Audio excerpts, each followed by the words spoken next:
Kindly subscribe my channel.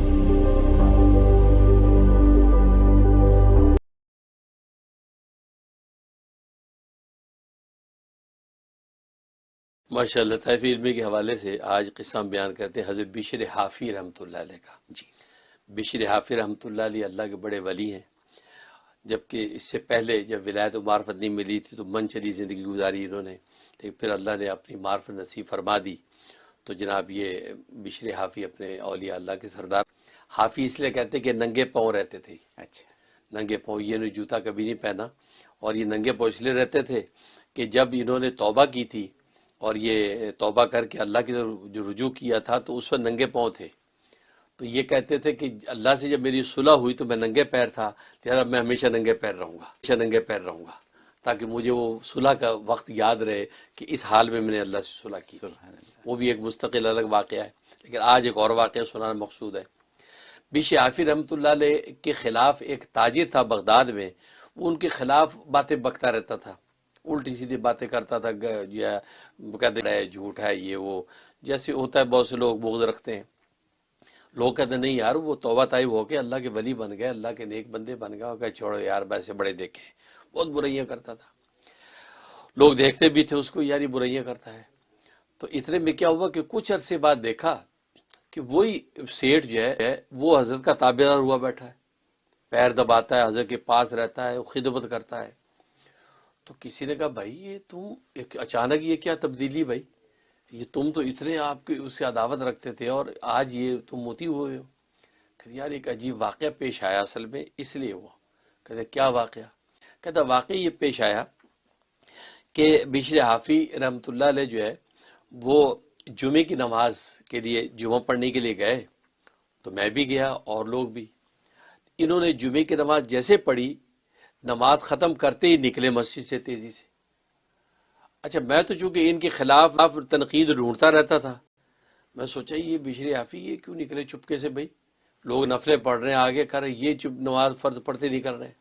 میں بھی کہتے میرے پیچھا کیا، کہتے یہ کہ نان بھائی کی دکان پہ گئے، ان سے انہوں نے 6-8 روٹیاں لی، گرما گرم نرم روٹیاں۔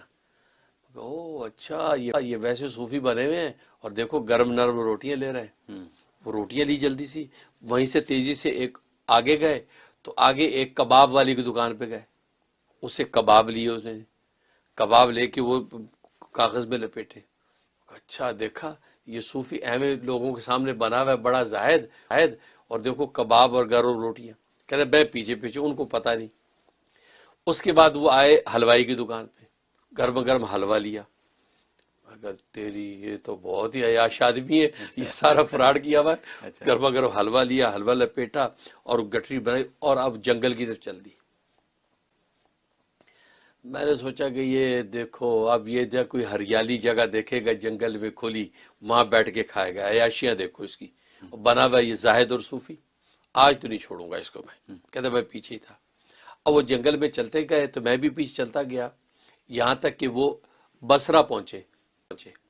وہاں ایک مسجد میں پہنچے، اس مسجد میں ایک مریض اور معذور آدمی بیٹھا تھا، اس کے پاس گئے اور جا کے اس کو وہ کھانا کھلایا انہوں نے۔ میں دیکھ کے حیران ہو گیا ہے، یہ گرم گرم حلوہ کباب روٹی اس کو کھلا رہے، اس معذور غریب کو بیمار کو کھلایا۔ کھلانے کے بعد اچھا وہ جب کھلا رہے تھے تو میں نے سوچا چلو میں ذرا ادھر بصرہ شہر ذرا گھوم لیتا ہوں، دیکھ لیتا ہوں، اتنے میں ابھی تو یہ یہی ہے نا، تو میں ادھر ادھر گھومتا پھرتا رہا۔ تو اس کے بعد میں جب واپس آیا تو وہ اکیلا مریض معذور بیٹھا ہے، حضرت بشر حافی نہیں۔ میں نے کہا بھائی بشر حافی کہاں ہے؟ کہتے وہ تو چلے گئے۔ کہتے اوہو اچھا، کہتے بھائی تم ساتھ آئے تھے؟ کہتے ہاں میں تو ساتھ آیا تھا ان کے۔ تو اب کہتے وہ تو بشر حافی یہاں سے بہت دور ہے ابھی تو۔ کہتے نہیں یار میں تو پیدل چلتے ہوئے پہنچ گیا تھا بڑی آسانی سے، کیونکہ زور سے اثر تک کا سفر کیا، ہم پہنچ گئے تھے۔ کہتے نہیں بھائی اب تو وہ شہر بہت دور ہے، وہ تو 5 منزل سے بھی زیادہ دور ہے۔ اس نے کہا اب میں کیا کروں، میرے پاس سواری نہیں ہے، پیدل چلنے کی سکت نہیں ہے، تو میں واپس کیسے جاؤں گا؟ کہا کہ اب اگلے جمعے تک کے انتظار کرو کہ اگلے جمعے پھر وہ آئیں گے مجھے کھانا دینے کے لیے، تو ورنہ تم پیدل ہی جا سکتے، کیونکہ حضرت بشر حافی کو طی الارض نصیب، طی الارض کا مطلب اللہ بہت سے اللہ والوں کے زمین کو سمیٹ دیتا ہے، جیسے ربڑ کو نہیں سمیٹ دیا، ربڑ کھینچا تو بڑا ہے، چھوٹا کیا تو اتنا سا ہو گیا، تو طی الارض کہتے ہیں، اسی حدیث میں آتا ہے اللہ تبارک و تعالیٰ اپنے بندوں سے بعض لوگوں کو طی الارض کا مقام عطا کر دیتے ہیں، ان کے زمین کو سکیڑ دے دیتے ہیں، ان کے زمین کو سکیڑ دیتے ہیں، اور وہ جھٹ سے اس دوسرے شہر میں پہنچ جاتے ہیں، جھٹ سے واپس آ جاتے ہیں۔ عام حالات میں جائیں تو سالہ سال لگ جائیں، تو اس نظم کے تحت، اس کرامت کے تحت تو حضرت پہنچے تھے، ساتھ ساتھ یہ بھی پہنچ گیا تھا۔ اب اس سے میں انتظار کرتا ہوں، اب یہ وہاں انتظار پورے ہو کے جب وہ آئے، اسی طرح انہوں نے کھانا کھلایا، اور یہ پاس بیٹھا تھا۔ کھانے سے فارغ ہوئے تو اس معذور نے کہا کہ حضرت یہ شخص آپ کے ساتھ آیا تھا پچھلے جمعے، اور یہ اس کو آپ ساتھ لے جائیے۔ تو حضرت نے کہا تھا، غصے سے مجھے دیکھا کہ تو کیوں آیا تھا، کہ حضرت کو پتا تھا یہ وہی تاجر ہے جو گالیاں دیتا کہ تو کیوں آیا تھا میرے پیچھے۔ کہا حضرت اس بات کو چھوڑ دیں، میں تو بس کوئی عیب ڈھونڈنے کے لیے، نقص ڈھونڈنے کے لیے آپ کے پیچھے آیا تھا، لیکن مجھے پتا چلا کہ یہ میرا اپنا بہت بڑا عیب تھا کہ میں جو آپ کے پیچھے لگا ہوا اور آپ کے بارے میں مغلظات بکتا ہوں۔ ظاہر کیا نظر آتا ہے اور حقائق کیا نکلے کہ آپ تو اتنا لمبا سفر کر کے اس معذور کو کھانا دینے آتے ہیں۔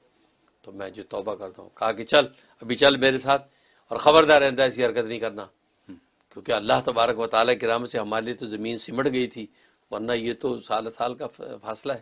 چلو، اس کے بعد کہتا ہے میں ان کے ساتھ واپس آ گیا، کہتا وہ دن آج کا دن حضرت کے قدموں میں ہوتا ہوں، حضرت خدمت کرتا ہوں، اور خدا سے میں نے توبہ کر لی۔ اس پہ بزرگوں نے لکھا کہ دیکھو اللہ والے جو ہیں ان کے ظاہری حال کو دیکھ کے جلدی سے نہ بکا کرو۔ آج کل ہمارے لوگوں میں بڑی بیماری ہے، سوشل میڈیا کا دور ہے، دیکھ کے فوراً تبصرہ کر دیتے۔ بھائی اس اللہ والے کا خدا سے کیا رابطہ ہے، وہ بیچارہ کس طرح زندگی گزار رہا ہے، اندر راز کیا ہے یہ وہ جانتا ہے۔ آپ کوئی تبصرہ کرنے سے پہلے 100 دفعہ سوچیں۔ دیکھو ظاہر کیا نکلا بشر حافی کا، اور حقیقت کیا تھی۔ تو آج بھی بہت سے لوگ جو سوشل میڈیا پہ یا ویسی اولیاء اللہ کے بارے میں خانقاہوں میں بیٹھے مشائخ و پیر و مرشدان کے بارے میں الٹی سی رکھ دیتے ہیں، آج یہ پیر کیا کھاؤ پی رہے ہیں، عیاشی ہو رہی ہے، مزے اڑ رہے ہیں، لیکن نہیں، تمہیں پتہ نہیں خون جگر دے کر وہ کیا کر رہے ہیں۔ ان کی آپ ظاہری مسکراہٹیں دیکھتے ہیں، راتوں کے اندھیروں میں رونا آپ کو خبر نہیں ہے، راتوں کا رونا آپ کو خبر نہیں کہ خدا سے کیا مانگتے ہیں، تمہارے لیے مانگتے ہیں۔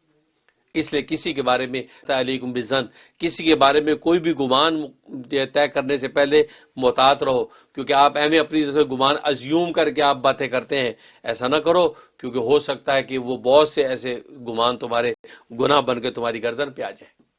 اس لیے ناظرین سے بھی نصیحت ہے کہ کسی اللہ والے کے بارے میں جھٹ سے جلدی سے کوئی تبصرہ نہ کریں، تحمل کریں، ہاں یقین کے درجے تک، پائے ثبوت تک چیز پہنچے اب بولیں، ورنہ آپ سے نہیں پوچھا جائے گا کہ وہ بندہ ایسا برا تھا تو تم نے برا کیوں نہیں کہا۔ آپ سے آپ کے بارے میں پوچھا جائے گا، آپ کے اندر جو عیب ہے آپ اس کے جواب دیں، دوسرے کے عیب